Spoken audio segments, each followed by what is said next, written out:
Hi, I'm Matthew. It's nice to meet you. I'm LaBarrin, and it's wonderful to meet you, Matthew. Welcome to another episode of Oaklander, of us. We don't even know what's going on anymore. I think we just showed up today, just ready to do it. We did. It's been a while since we've recorded because we've been busy. Trying to stay alive, traveling the world, being hot. You know, Mm. if you're listening to this, you understand that struggle. If you want to, challenge that struggle with us, well, then yeah, I don't know. I Ugh. don't know, Diva. I don't know. So I feel like nothing's been the same since daylight savings happened. I feel like when that happened, things just changed and everyone is tired and the world is not balanced. See, that happened while I was in Europe, so I didn't even get the effects of that, but I think I'm still just jet lagged, even though Ugh. it's been a couple weeks. It's the jet lag. This is what I mean. International travel, but Matthew Covington. Mhm. Please tell us about your European excursion. Everyone wants to know. I will, and then we'll actually talk about OVA things. All right, Thank let me goodness. look at my calendar so that I can know what I did. Yeah. So we flew out of Charlotte no, out of Raleigh, I'm a liar, from Raleigh to JFK and then into Zurich, and the flight from JFK to Zurich was not bad. It was like 6 hours. Oh, okay. I was like, "This is doable." Local. So, we landed there, you have to wait for your bags, and then you go and get on a train because we were going to Zermatt. And we're on the train, and partway on the train, it's like, "Oh, everyone has to get off because there's a rock slide ahead." So we had to get off the train, get on a bus, go several miles on the bus, and then get back on the train. The plane, the train, the bus, the train again. Mhm. Like, truly planes, trains, and automobiles. She did it all. Ugh. Land, sea, everything, the sky. But to avoid So a rock slide, I was just like, "Oh, I forget those actually happen in places." mhm, especially at those super high elevations. So anyway, it was gorgeous there. Randall skied. He was not happy with the snow conditions because it was a little bit warmer. So it like the way the sun was hitting it. So it was like a little icy and funky. Oh. Ooh. Anyway, I was just tired and wandering around this big beautiful town. And I say big beautiful, this itty bitty beautiful town. And then one day I rode, like, all the gondolas, and we went up to the little mini Matterhorn to look at the real Matterhorn, and I forget it's at, like, 15,000 some odd feet, the elevation is. So after climbing a few stairs, I was like, "I know I'm out of shape, but wow, I am winded." And then I went, "Elevation, elevation, Elevation, you elevation, you're can't fine. breathe." It's not you, it's not you, it's the elevation. Truly, and then I, like, checked my pulse, and it was, like, 150 or something after going up, like, 4 steps, and I was like, "Ooh." She's alive, but she's gonna code any second. So then we also had some trouble on the trains going back to Zurich. There was just Oh, a no. delay, so I was sitting there trying to keep my cool, and I kept checking the app because I decided to download the app for the Swiss trains. I was like, Mhm, "It's fine, it mhm. tells us how much we're delayed when we need to get on the train that's taking us to Salzburg. We'll have, like, 14 minutes to get there," which, according to the internet, is plenty of time. It's not like a big scary airport. Yes, because I was terrified. I was like, "That seems really short. I'm scared." So we made it. We made it just fine, and that train ride was super easy. I mean, it was several hours, but an easy train ride. And then Salzburg, honestly, may be my favorite place on earth. I loved Oh, it there. Like, okay, first of all, I liked our hotel. The breakfast was really good. Pretty much every morning I had eggs, and I forget what it was called, but basically they just had, like, buttered mushrooms as something you could eat with your breakfast, and I was like, "I love this. This is heaven to okay, me." mushroom sister, you and me will talk after. Oh, Because love mushrooms. oh, yes. So I For was just like, breakfast? "Mhm." A delicacy. And so I'd do that and, like, a slice or 2 of bacon or some sausage and a little pastry.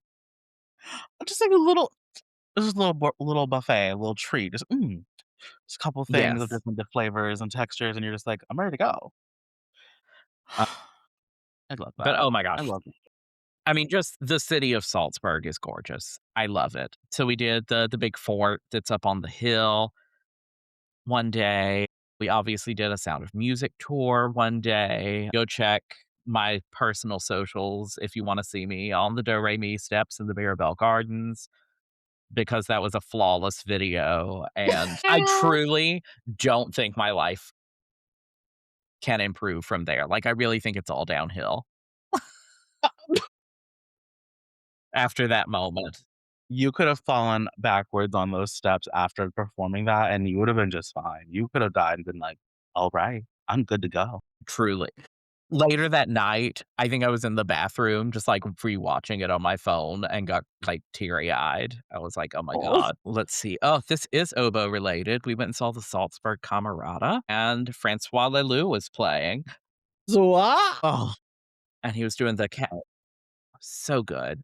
He did the Cali Woda Concertino in F major, and he just plays with, and I'm gonna use a French term for a Frenchman, with such joie de vivre, like, he really does.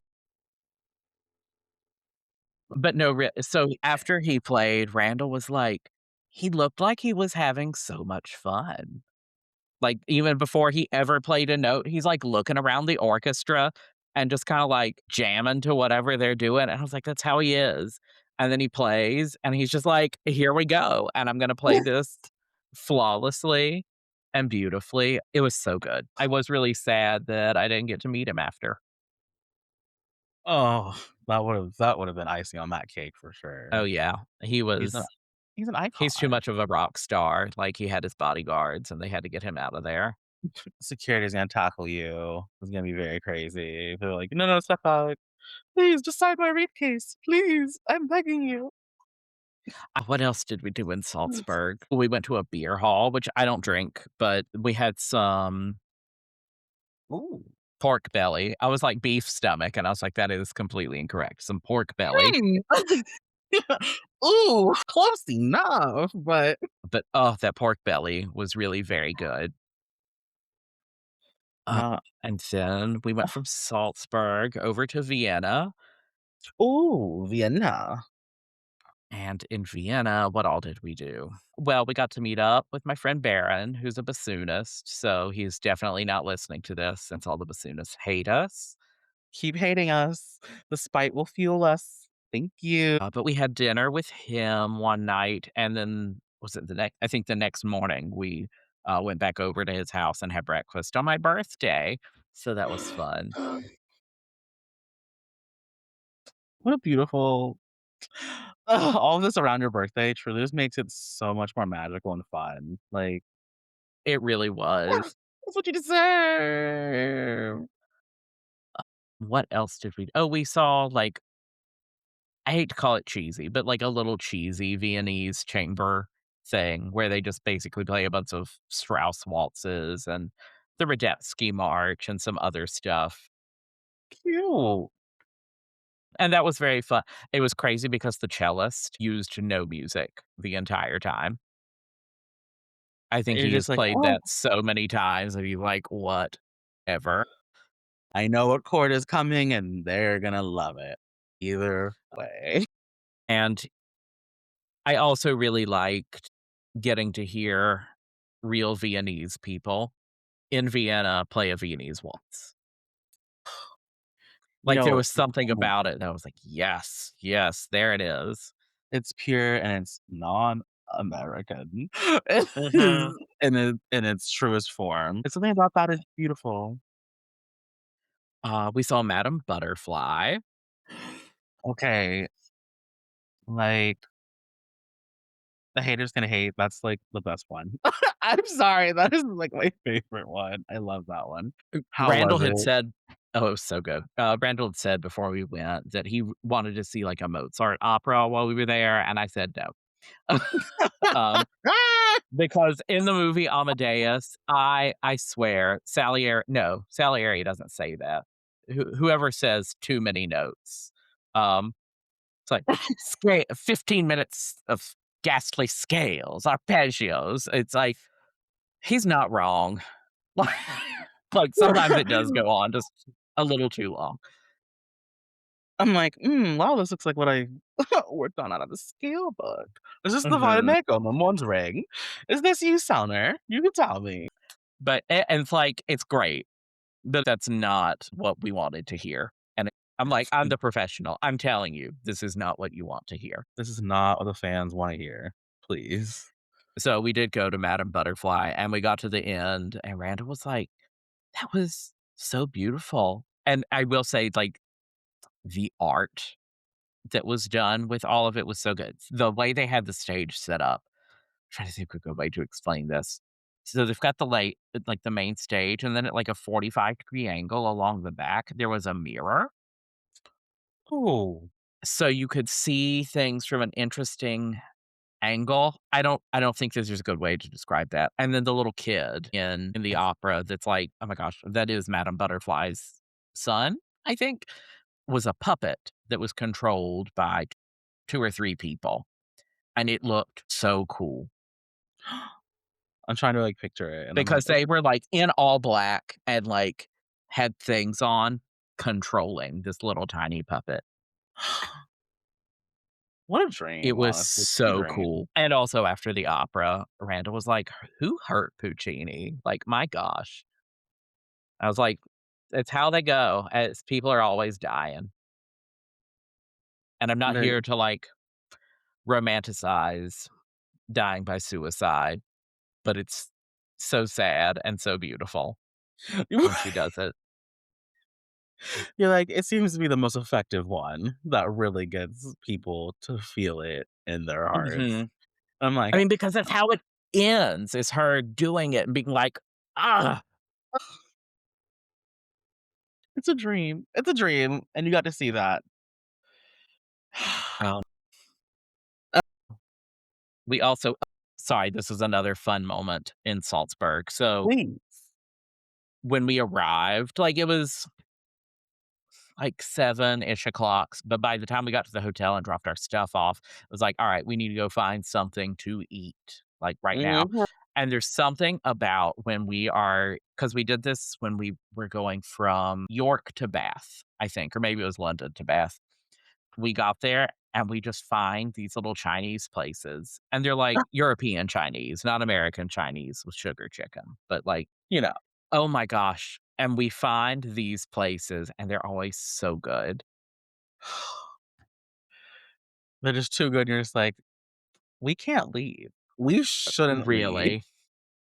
And this one, like, truly, it was like down a little alleyway and up some stairs. Ooh, she's a hole in the wall, giving a hole in the wall. I love a hole Yep. in the wall plate. Ugh, just phenomenal.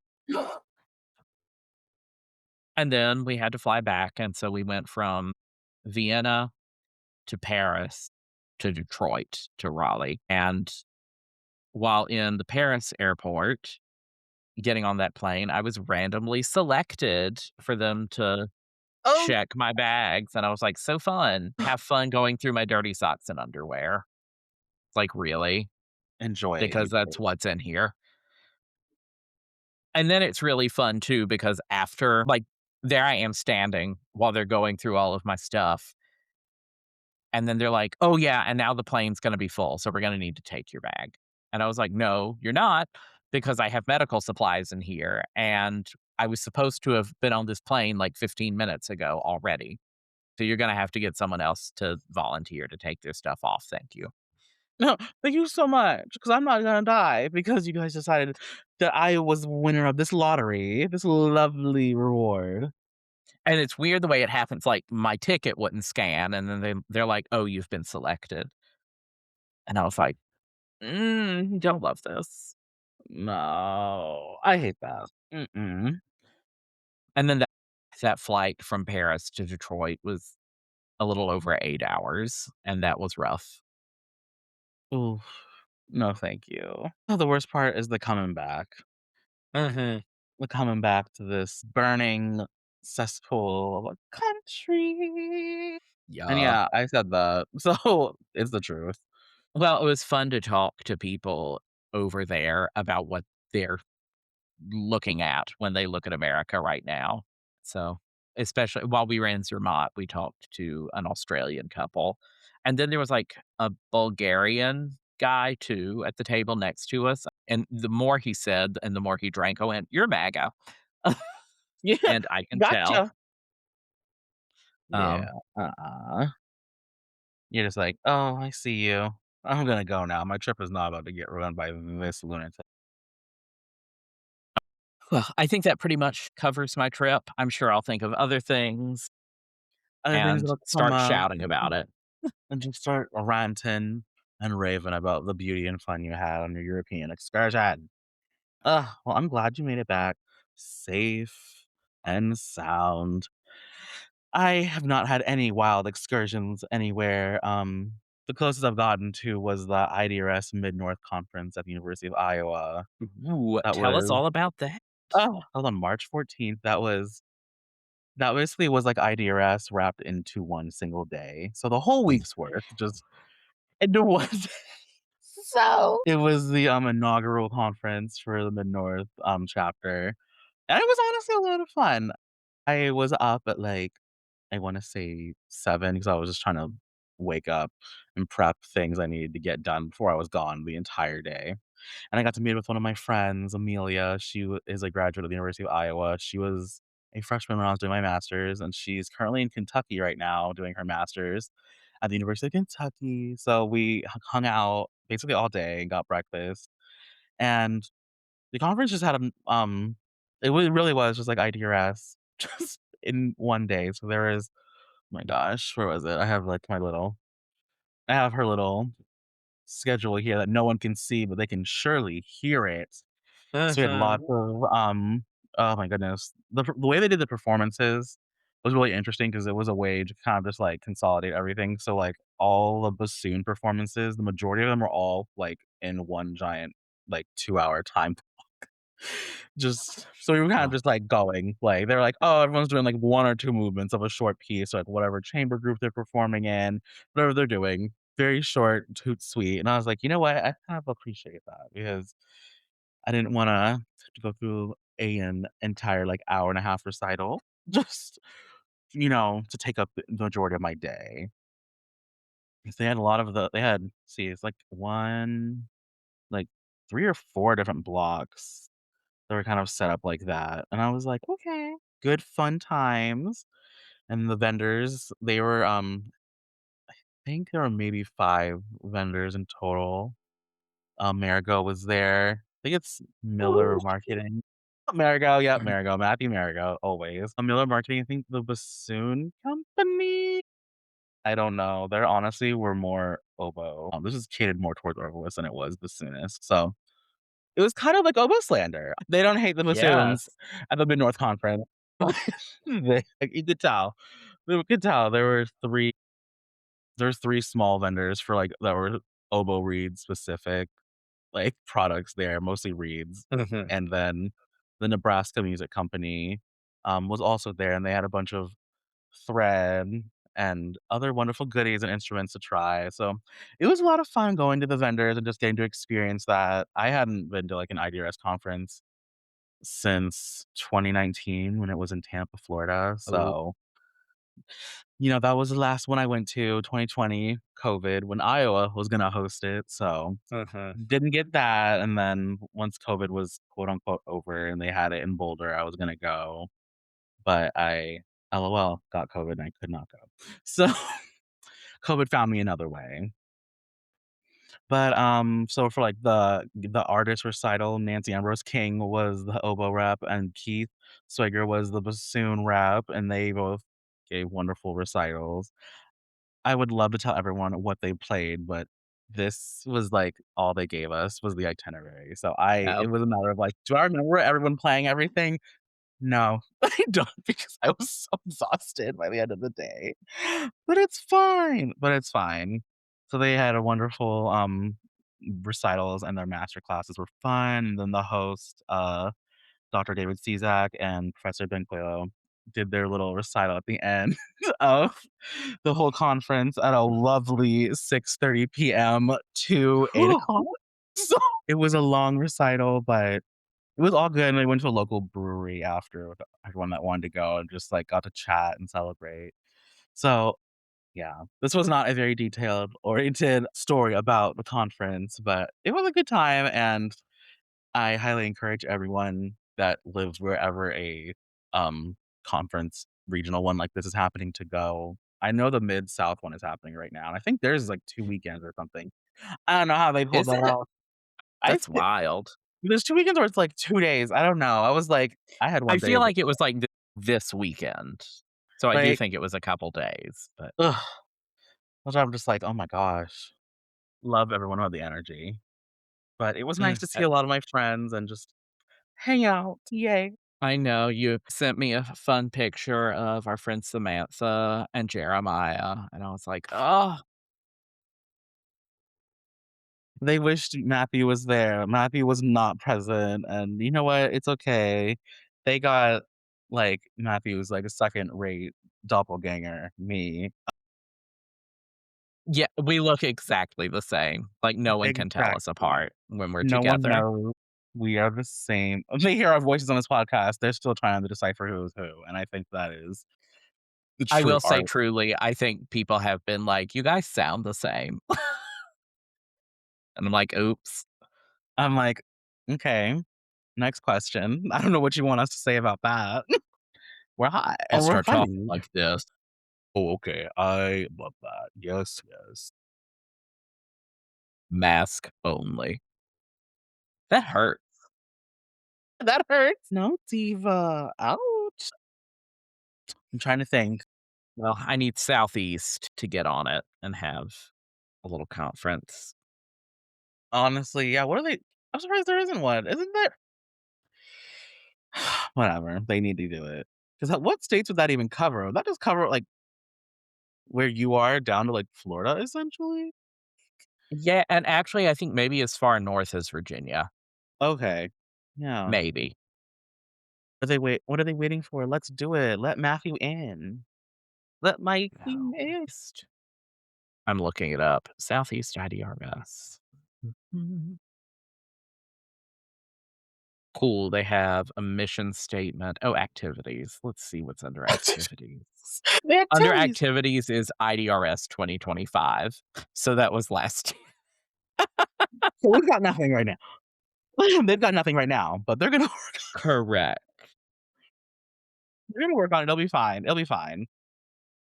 Just gotta find the people who are in charge of those, which I guess these normally like university professors or whatever. Anyone, please.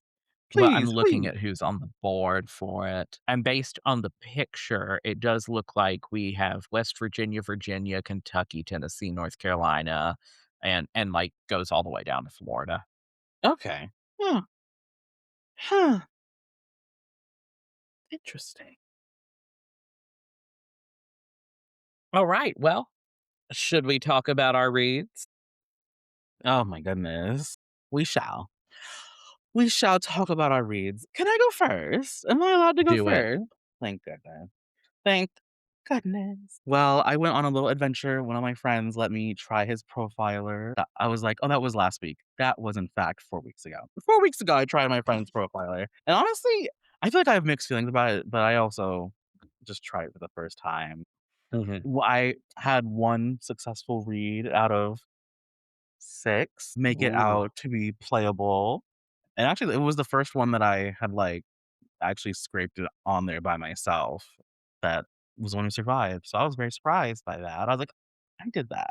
Yes. My friend, however, probably helped destroy like the other five. Mm. But yeah, as it goes.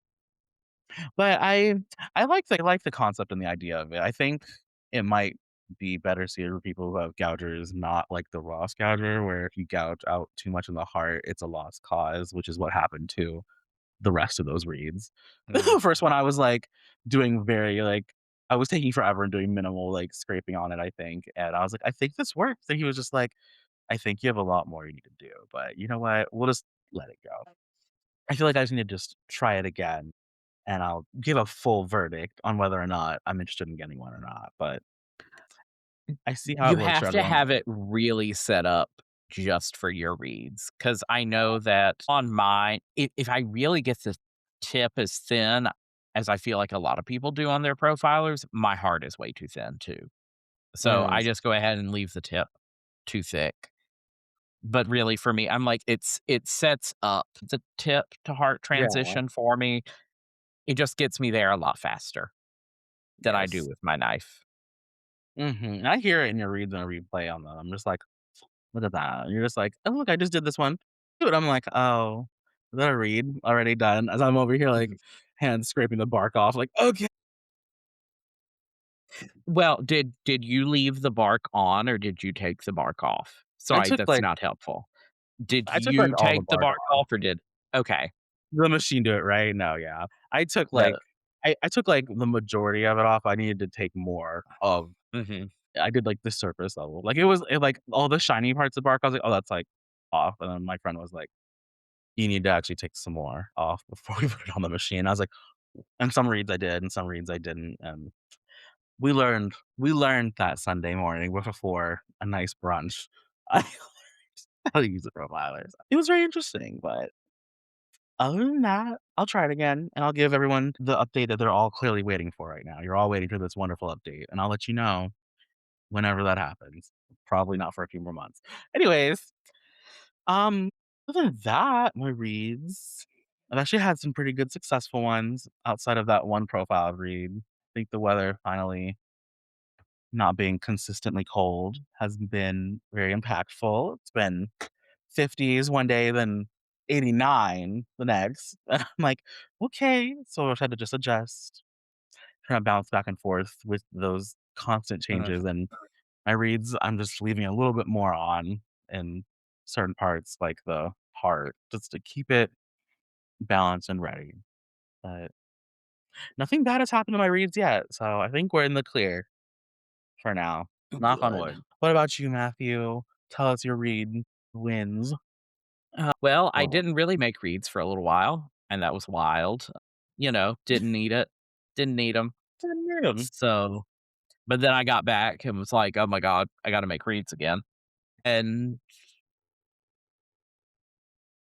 it's weird coming back after a couple weeks of not making them. Like, I have you gotta kill a few first. yes, gotta break those eggs to make this omelet. Mhm. Mm, I'm So, hungry.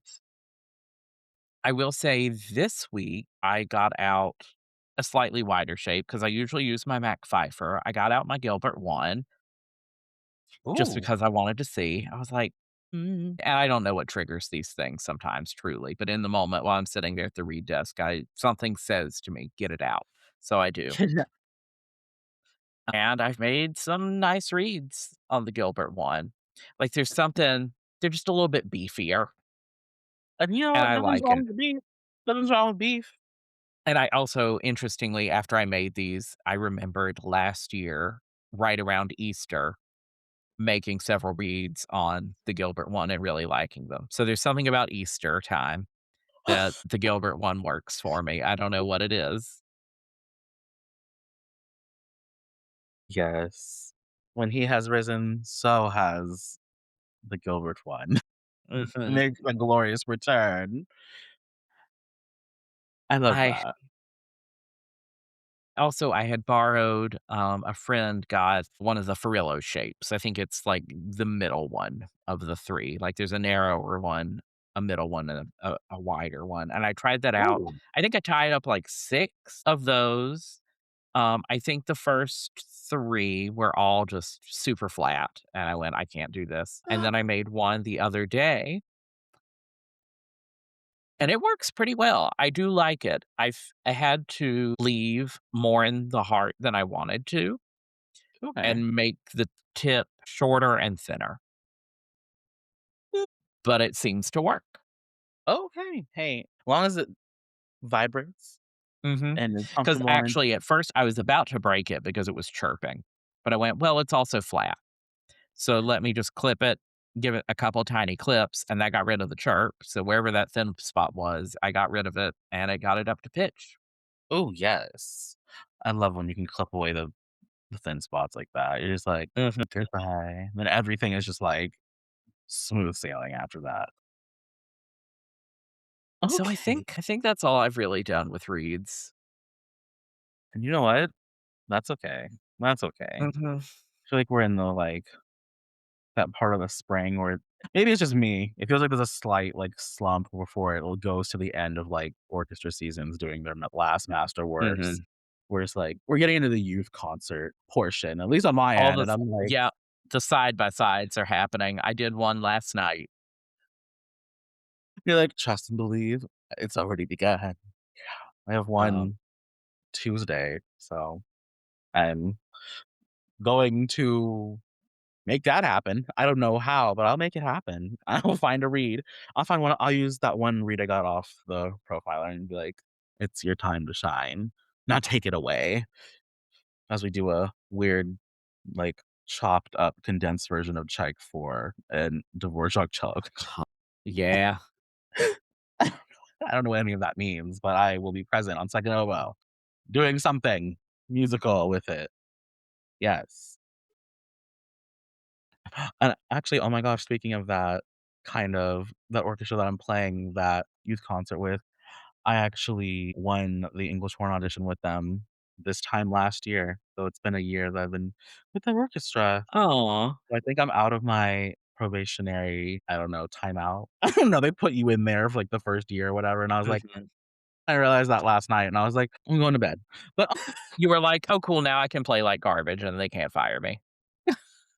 good. Joke's on Or they you. have to put me on probation again in order to do it. No, you can't fire me now. I'm here. What's the word that professors like to use? Oh, I'm tenured. It's either the word tenured or tendered. I don't know, because sometimes they're all kind of like tender and soft. Anyways, yeah. Well, I know you were talking about some of your gigs. I've had a lot since our last recording, but also I'll share some exciting news in that I think well, actually, I know on the last episode because I called it Cracked Oboes and something. That's really good of me to not even know what the episode is called. Either way, either way, people are listening and we're smiling and laughing. It was called Canceled Gigs and Cracked Oboes. That's what it was called. Ooh, yes. So, I do think I was talking about getting a synthetic oboe to try, and I got one from Shauna at Oboe Chicago. It's a 920. It's Amerigo. Who would have thought? Can you believe? I know you're all really shocked. And I played it, and I was like, "Ooh, I do like this." And so I took it with me into rehearsals, and what was I playing? I was playing oh, that's right. First, I played it for some Edge shows, and I was playing principal on it, Mm, and I was like, "Okay, this feels pretty good." correct. I also got some advice. If you are ever trying out an oboe, do not tell the conductor because they will nitpick and they will say things, even though if you hadn't said anything, they would have no idea because conductors just want to have opinions. Sure do. And they should just not give an opinion about an oboe. Thank you. Anyway, so I played it on those, and then the rest of the week, I was playing, second on Dvorak 7, which has lots of second oboe stuff in it, and I tell you, after that first rehearsal, especially after the opening of that second movement, it was kinda like, "I gotta buy it," because it was so easy, it went so well. Oh my gosh. I'm amazed you're able to play that 3rd movement. Knowing that you finished the 2nd movement, you're just like, that this oboe's phenomenal. I don't even care about this next movement or the rest of I the concert. know. I need to just go pack up. I need to write this check." Well, I did I made sure that I let my teacher play it because she was playing first on that concert, and after she played it, and she went, "That's good." And then I let several other professionals in the area play it, and they were all like, "Yeah, this is a good oboe." Yay. Um, oh, so that was so fun. And then the next week, I did a master works, and I was just playing English horn. And go figure that night, like I think the first night the temperature was like 66 in there, and people were like, "Well, at least you got your synthetic oboe," and I was like, but not an English horn, which is what I'm playing. You're like, "Does this look like Um, an oboe? This is my English horn." so I was kinda mad about that, and also, I'm not going to share the orchestra or who the personnel manager is, but the week before, I was told so in that group, I am oboe to English horn. That is my position. Yeah. But I was told, "Oh, you're only playing English horn, and the person who's coming in is gonna play second on everything else." And there was a piece that didn't have English horn, so I was supposed to be playing second, and the personnel manager even said to me, "It's so we don't have to pay doubling," and kind of laughed, and I was like, "Okay, I'm going to handle Oh. this professionally because you're telling me, like, 3 days before in front of people." And so then I texted him and was like, "Hey," I will find the actual text because I tried to keep it professional while also letting him know that I was displeased. You're like, "Don't play in my face right now, girl. I will bite you. I'll bite your face off." I said, "I wanted to follow up about next week's cycle. When we talked in May, my understanding was that I would be English horn for the Debussy and second on the Williams.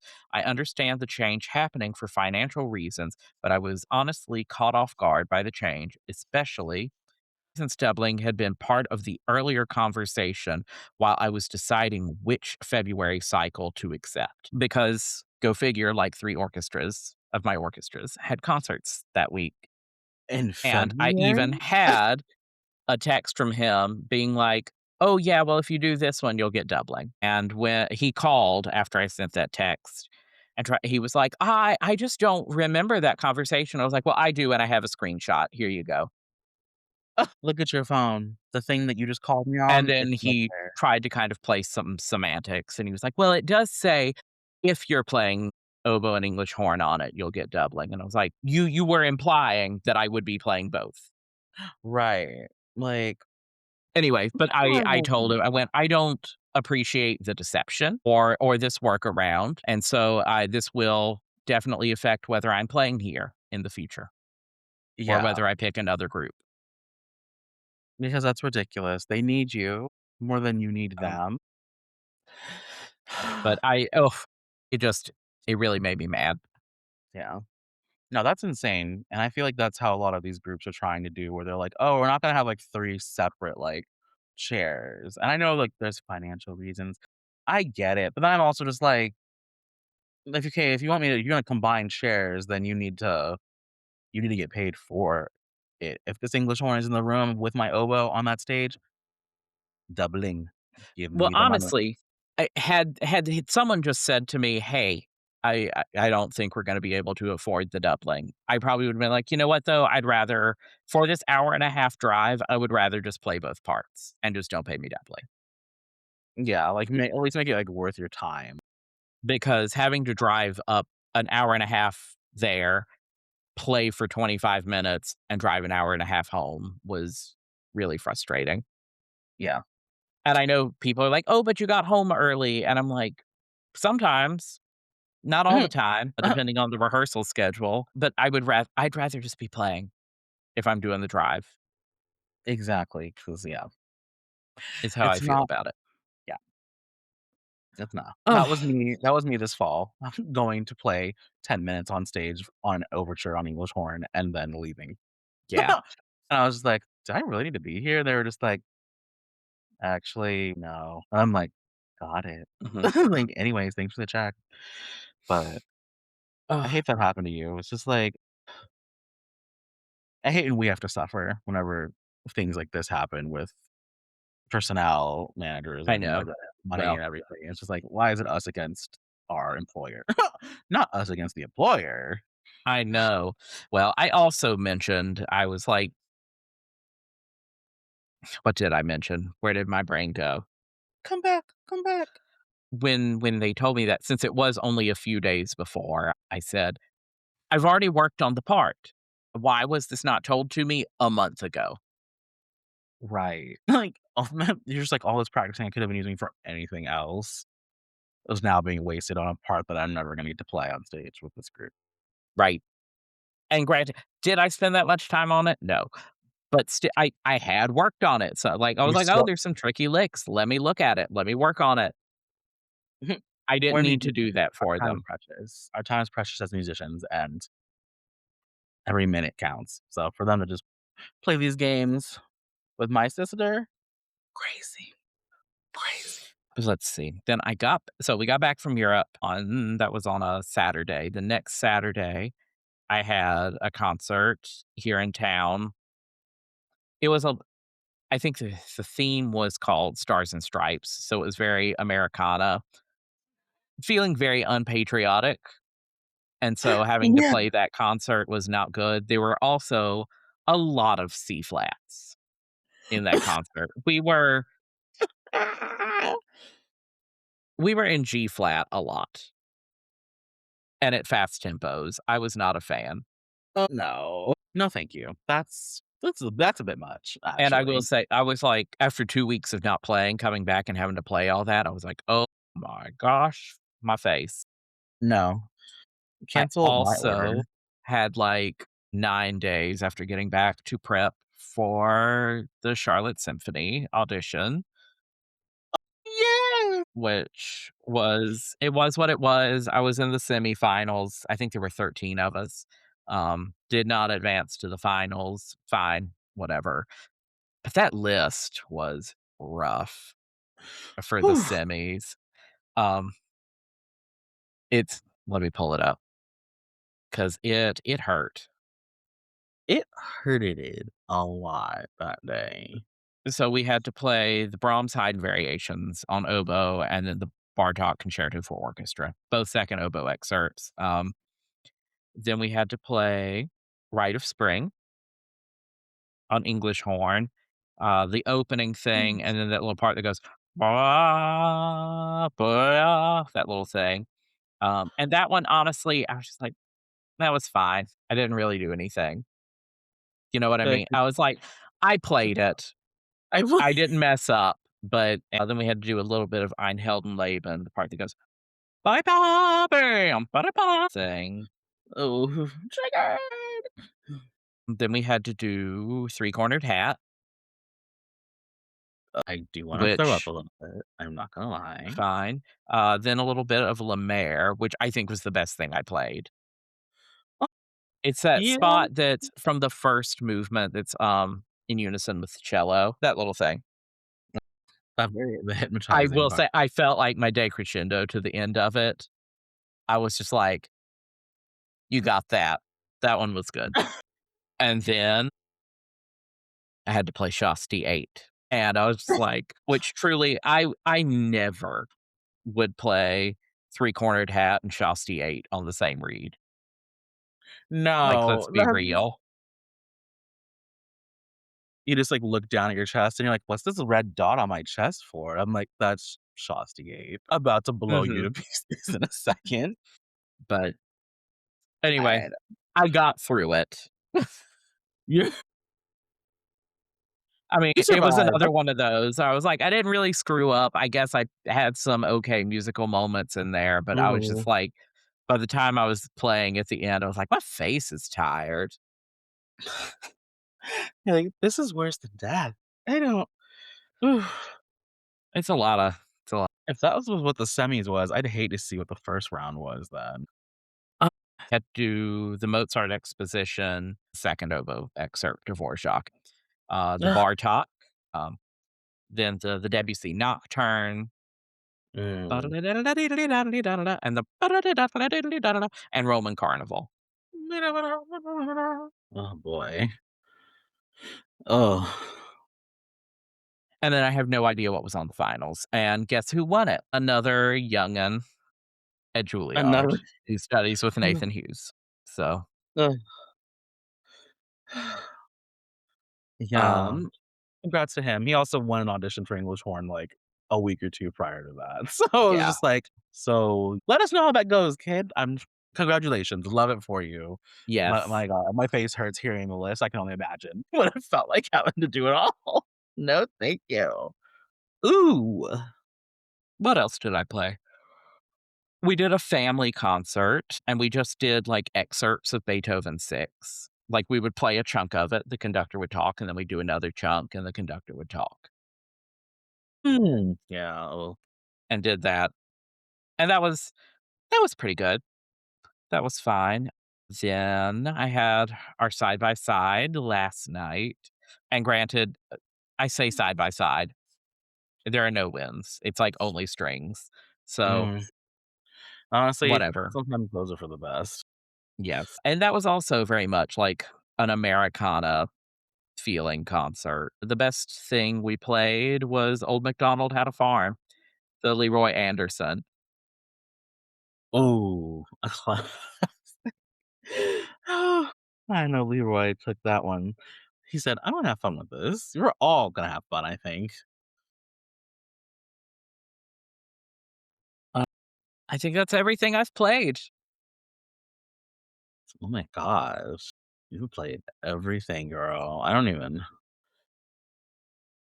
You say that, but now I'm like, the week of Easter, my week is so light. It's very strange. good. Usually, I I feel know like I've got stuff on, like, Wednesday, Thursday, Friday, Saturday, and Easter Sunday, and this year, just Easter Sunday. just Easter Sunday, thank goodness. You're like, "How many times can I play an Easter oratorio?" You ask. Far too many. I'm glad. I don't know, I'm like, "Just let me play the Rudder Requiem, like, 4 or 5 times, please, and pay Like, me." I'm not asking a lot. Boo. I do love the Rudder Requiem, I really do. It is a banger. Ugh. I Anyway, love that. what other gigs have you had? Oh my gosh, since we last talked? Oh my gosh. Oh my gosh. I'm, like, looking at my calendar, I'm like, "Wow, when was this? When were we last in front of each other? Let me see." Okay, okay, got it. Clock it. Here we go. I did my first, I feel like I might have talked about this one, about, like, when I played Sibelius 1 in, like, the end of February. Was also the first time I played Sibelius 1 in Finlandia. I've never played Mhm. Finlandia before. And I was like, "Wow, the kids play this one a lot?" I was like, "I can see why my orchestra director did not let us play it," 'cause she was like, "I'm bored of this piece." So I was like so I was, an unclean heathen. I'd never played it, and I was telling people that, like, in the wind section. I was like, "I've never played Mm, this," and they're just like, "Really? Never?" And I'm just like, "Okay, don't shoot me. Don't shoot me." We just finished playing it, and I was like, "Y'all are gonna shoot me over this? Like, this was gonna do it? Like, calm down. I did it now. I've never Aren't we played it happy?" either. Thank you. Thank you. I get the same, like, look deer in the headlights. Like, everyone's like, "You never played this, and you're a professional musician." And I'm just like, "I'm sorry. I'm sorry. My youth orchestra was doing a really, really watered down version of a movement from the Rite of Spring. We shouldn't have been doing that, but here we were doing that anyways, and boy, was that a nightmare."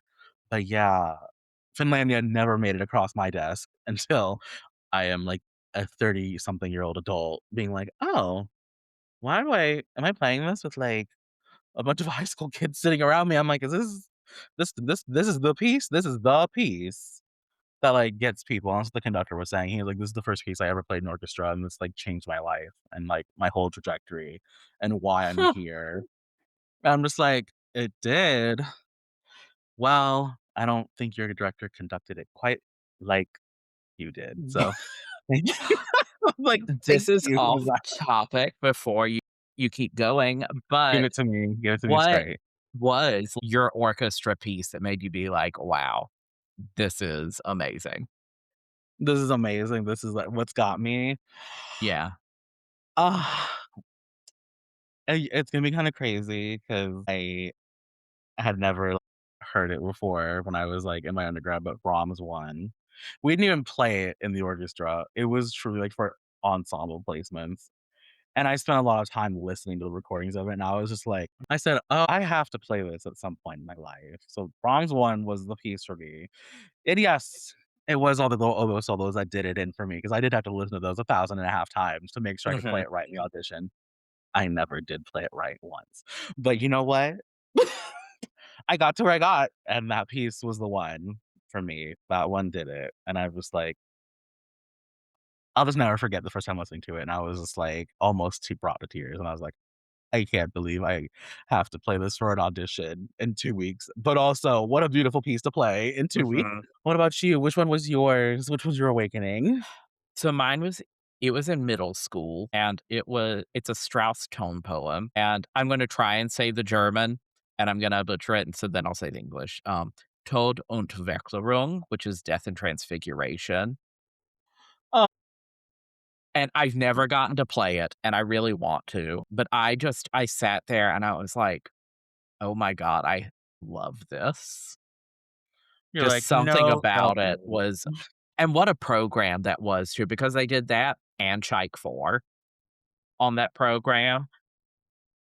Oh, was this the Which program I'm also, learning? like, what a great piece that I had never heard before and was hearing it, but something about Death and Transfiguration was just, like, so good to me. It was just such a nice pairing. Oh my god. Yes. The yearning in those pieces, that was inspired heated rivalry. Yes. There, there, I'm bringing it back because I'm thinking about it again. I was like, "Yes." That's, like, so legendary compared to mine being like, "It was for an audition for school." Still a moment for Ugh. everyone. My gosh, what group was playing that program when you heard that? It When you was heard the that. Salisbury Symphony, where I'm the English horn player now, so and so let sorry, this story, it has so much to it too. So I went to that rehearsal with my mom. I'm sitting on the floor next to the English horn player in like this band room, and she's telling me about the piece because her husband was a conductor. Oh. And so actually to the next rehearsal, she brought his scores for me to look at while we were rehearsing. Oh. But anyway, also at the rehearsal was maybe the first time I ever met Dr. Barrett, because she was principal there at the time, and it was during Death and Transfiguration. I remember they stopped somewhere and she was like, "David, David!" And she had some question, and I was just like, "Oh my god, her voice sounds like an oboe."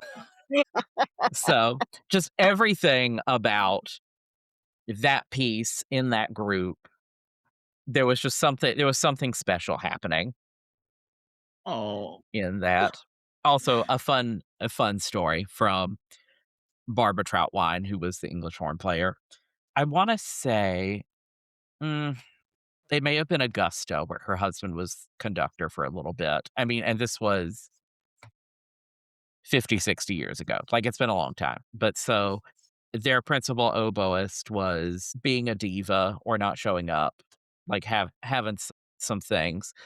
And so he went to Barbara and was like, "Will you come in and play the dress rehearsal and the concert?" And she was like, "Maybe you should ask someone else in the section to do it." And he was like, "No, I trust you to do it. Like, come and do it."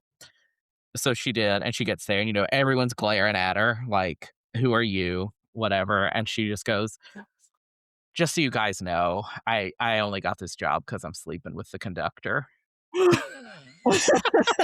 And so that broke the ice, and they liked her fine. She's like, "Well, here it is. Cat's out of the bag. Anyways, let's play." I love Oh, and you know so what? good. Let it be. Let it be. It's not our fault. Oboist, we all know this. We're few in this world, and boy howdy, when a conductor has access to an oboist, they are extremely thankful. And no matter what fashion they find us in, thanks. Mhm. I mean, they were married, but whatever. You know, like, that's just how it is. He's just like, "My wife? Get her in the room. Get her in the section yesterday." What else have you played? Sorry for that tangent, but I Oh feel my like it was a god. good tangent. Also, No, I everyone, love tell us your pieces that, like, really drew you in to Please, I music, would to the oboe, to this life. please, I wanna know because, boy, I bet you it's as beautiful as mine or incredibly beautiful as mine. Mine's more, like, tragically beautiful. Oh my gosh, Mine's what else? what a weird one.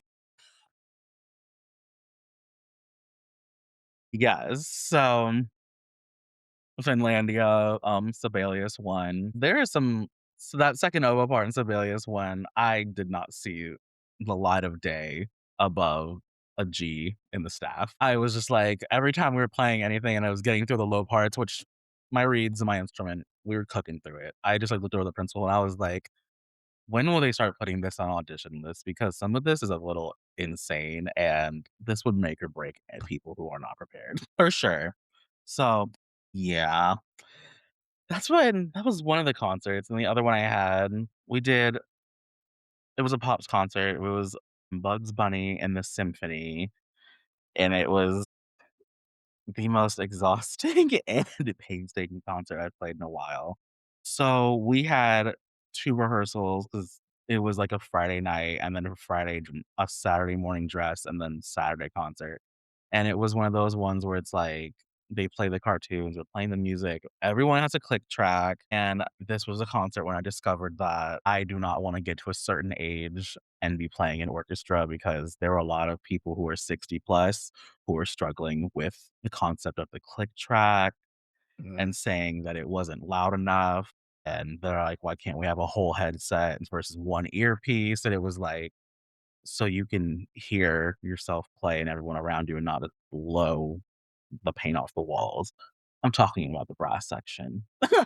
Eat it, because they were a mess. They were bad. This trumpet player, the way they had us set up on stage, the trumpets were, like, sitting right next to me, and I was just like, I need the sound shield to, like, be 40 feet thick because they're just blowing it away and then screaming at the conductor because 'cause they're like, "I can't hear my click track," and, "How are you gonna conduct that 3/4 measure?" This trumpet player asked the conductor how he was gonna conduct a 3/4 measure because it went from, like, 60 to, like, 160 or something like that, and the conductor looked at him, who had been conducting this specific symphony and, like, the whole piece production for 30 plus years. He was just like, "I don't know. I think I'm gonna conduct the 3/4 section probably in 3." You know, a solid, like, 1, 2, 3, and we're gonna go, maybe? I think that might be the move with furious because he was like, "But do you see the tempo and how it goes really fast all of a sudden?" He was just like, "Ooh, good vocabulary. It went slow then fast. Anyways, I'm gonna go in a 1, 2, 3, and we're gonna go." And you're gonna have this click track telling you what the tempo is.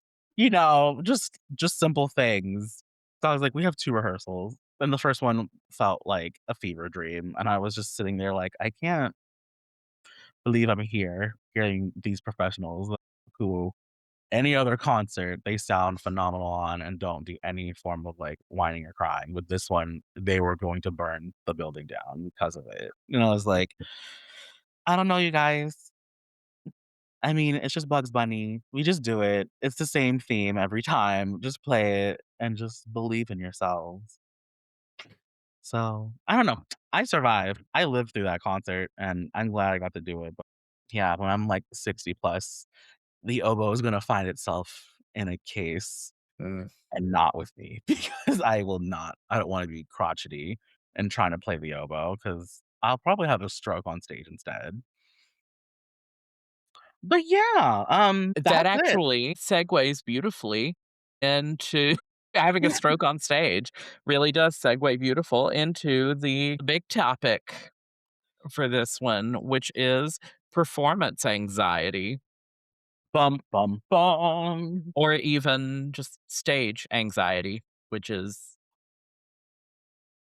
a different thing.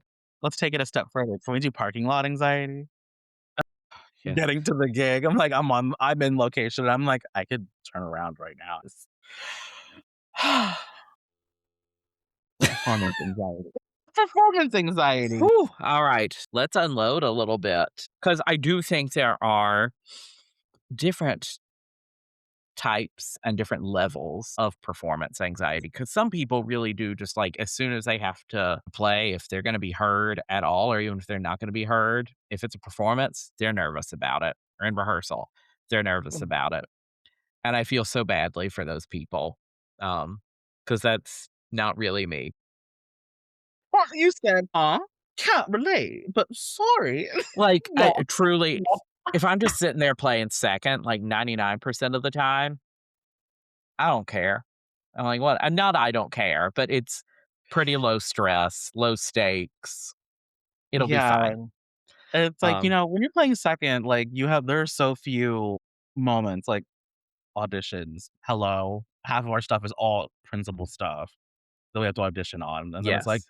here's, like, a couple Dvorak's, maybe a variation by Haydn, something just something like there, big like, that's it, and then I'm like, "Okay." Like, I'm talking about the Sibelius one. I'm over here like, where was some of that on the auditions? But Mhm.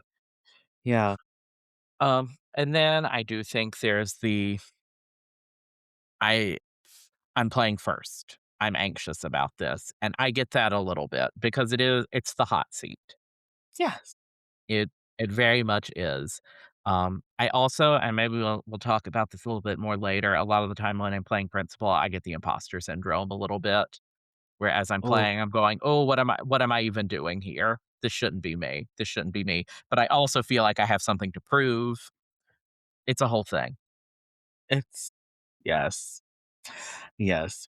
I feel like and playing principal, I feel like for me, a lot of the nerves I try to get them out whenever I'm, like, doing the tuning note. I try to get it out as best I can because 'cause I'm like, "You know what?" I always tell my friends I play pencil, whenever they tune, I always give them a little clap after, like, "What are you doing?" I'm like, "It's the first song." Oh, that's And they're just like cute. and they're like, "Oh my gosh, that's so funny." And then sometimes they're just like, "Okay, LaBarrin, I've had the tune 4 times. Okay, I know." And I'm like, "But now you know because I told you you know." So and that I will helps. say the tuning note does not make me nervous. You know, it doesn't make me nervous. I've definitely heard it played by people who are nervous. And Mhm. I'm like, "Are you okay? Like, why is your chair shaking?" Is Yes. the vibrato supposed to happen at the beginning of this? I don't know. I don't know. Some people do too with vibrato. I don't know. I'm nothing against that. I've experienced it a couple times. So I'm just like, okay.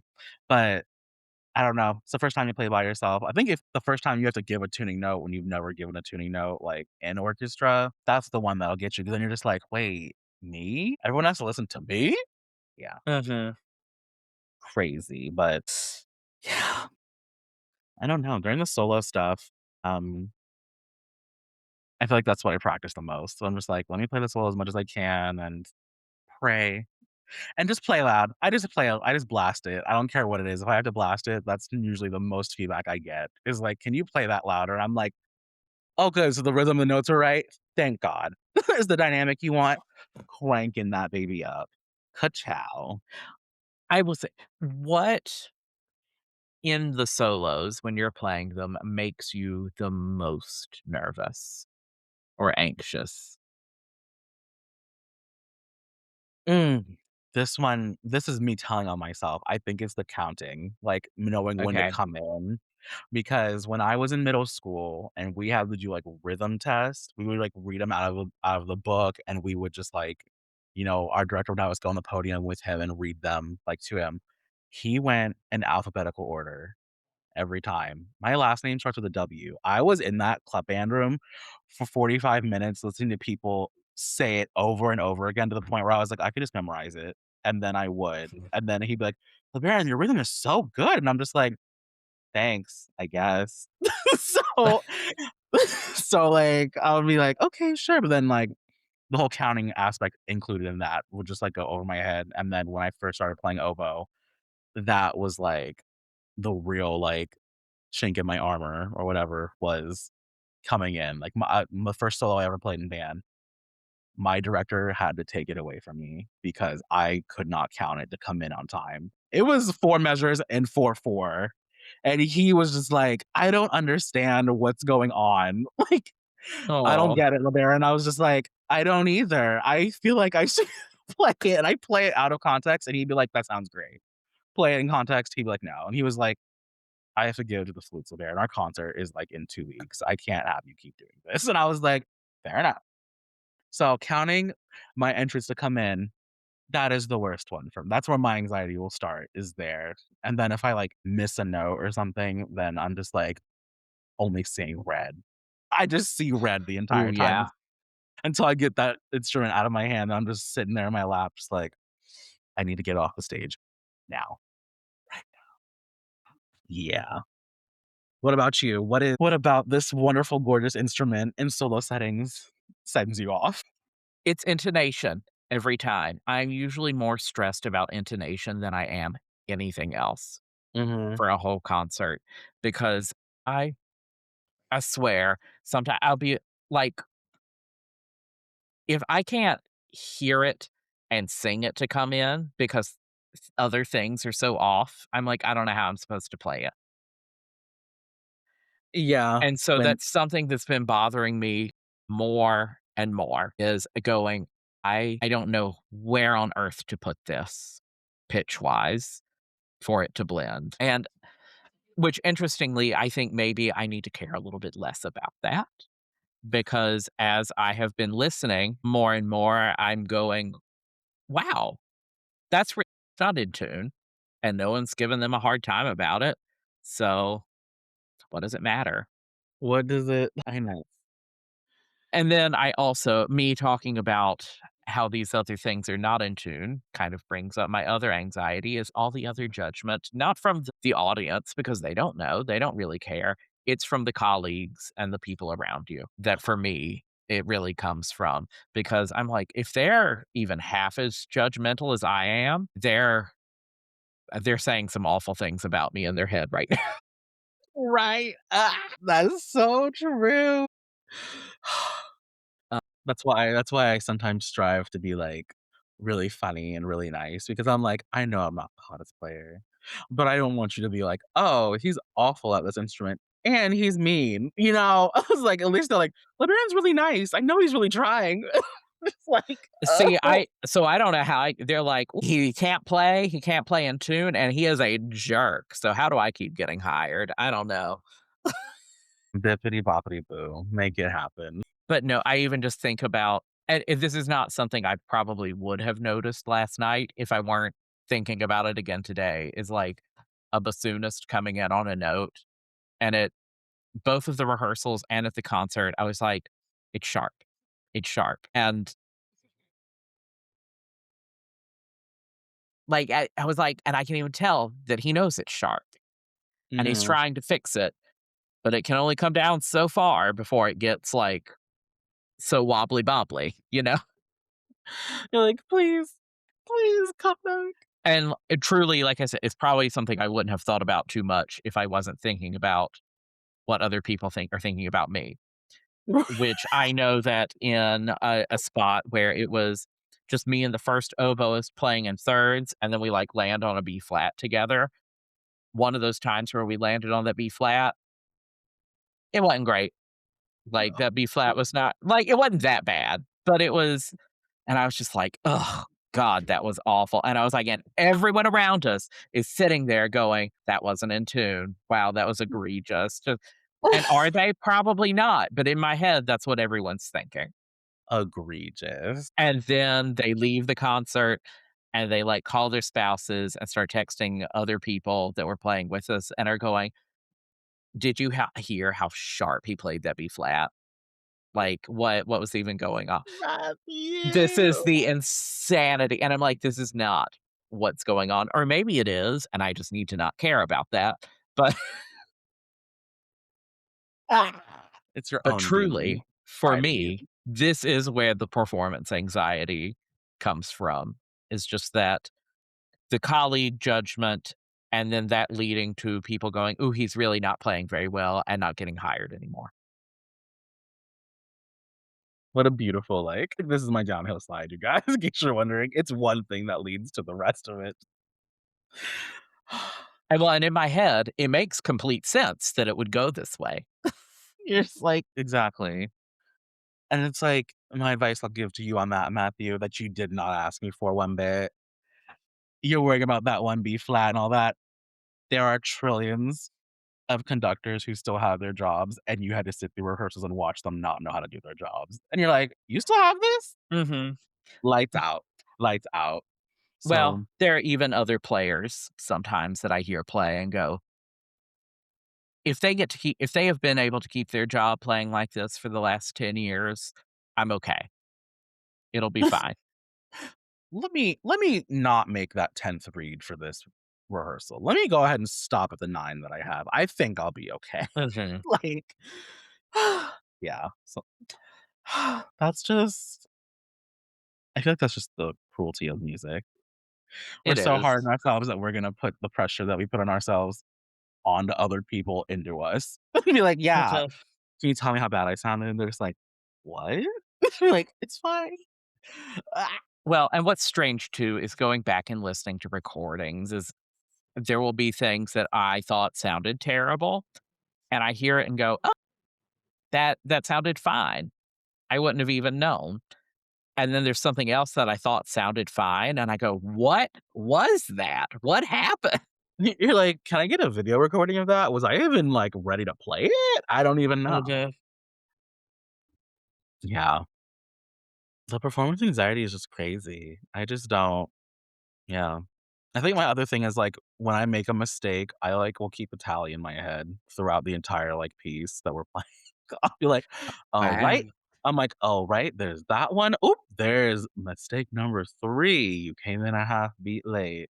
But then I just, like, by the time I get to the end of it, I'm just like, "I need to mentally dump that because I have nothing else. I need to go to sleep. I need to go to sleep tonight." So, just things like, "Oh, I just won't let that happen again," and just try to be better.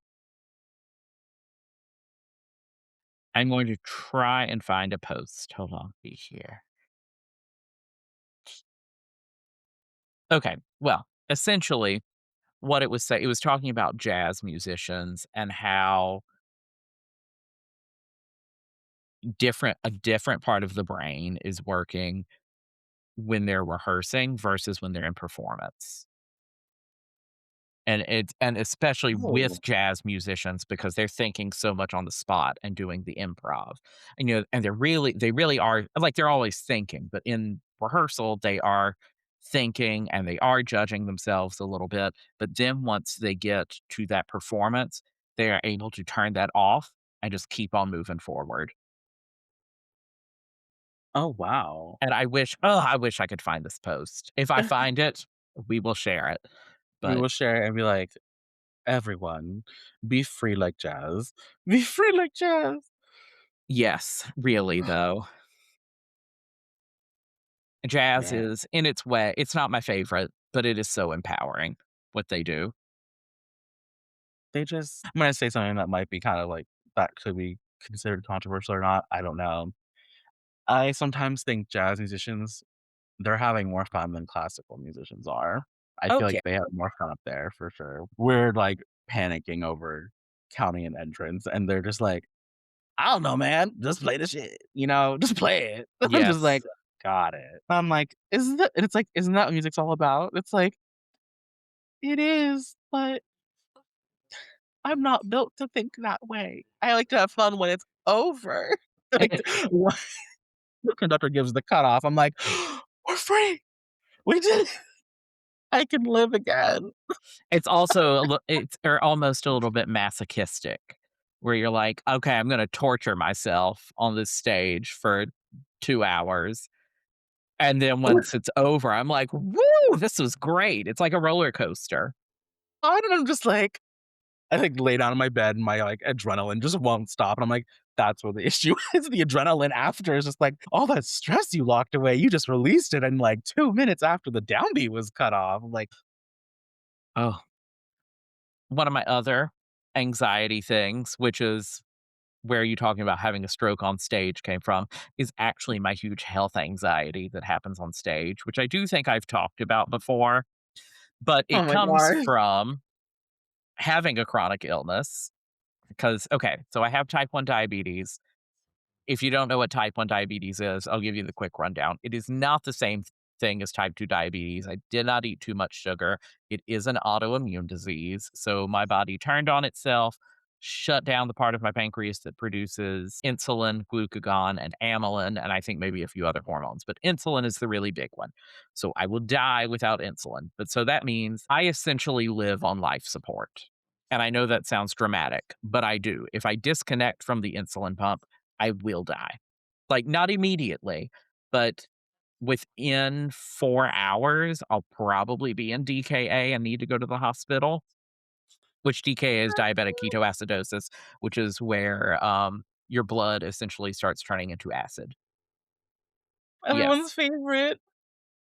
So, there's that stress when I'm in a concert of, "Oh, is my blood sugar going too high? I hope that me tucking in my shirt didn't make the tube bend weird and kink so that I'm not getting insulin after we just ate." And then there's also the fear of, "Oh, did I give too much insulin at dinner?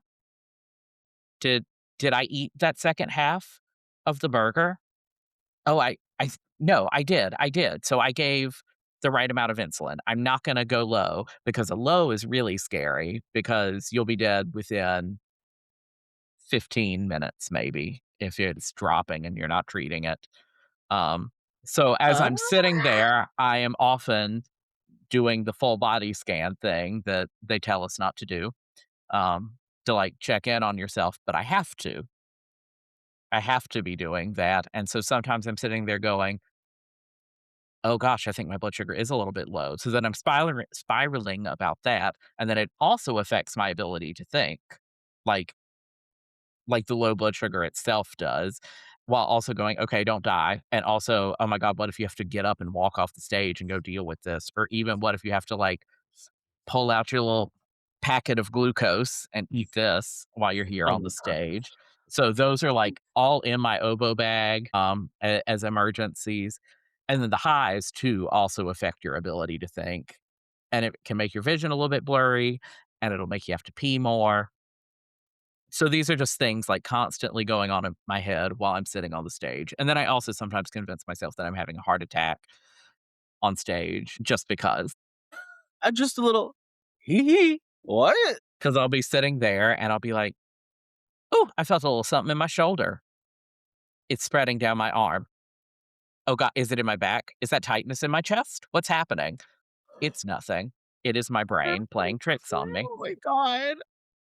And I all the while I'm sitting there, and then I'm like, while counting, and then I'm like, "Okay, now I have to come in on that high A and try for it." Do you mind if I just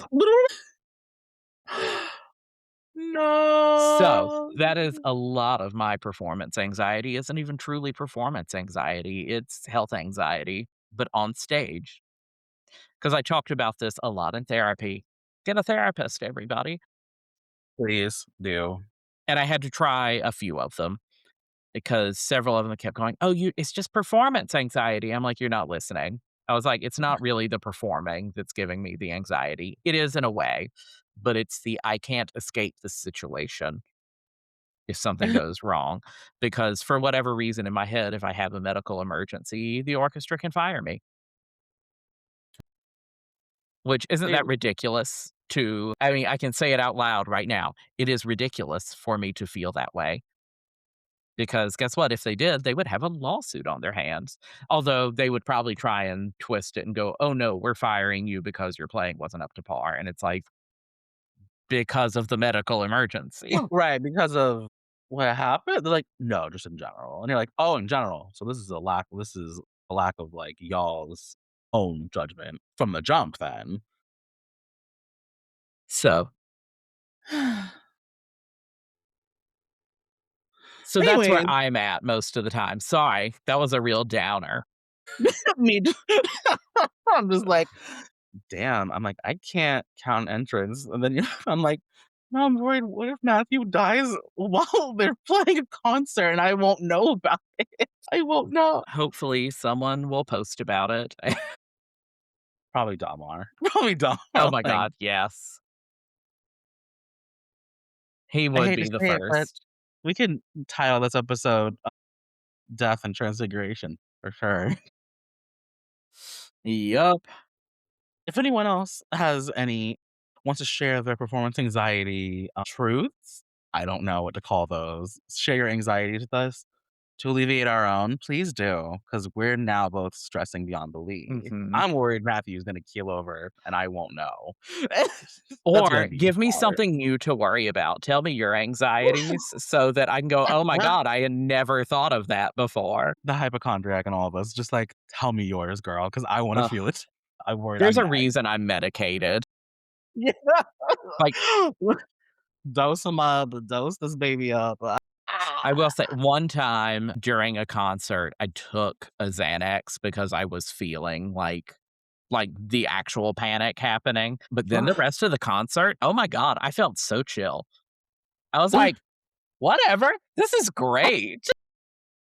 I love jazz. Yes.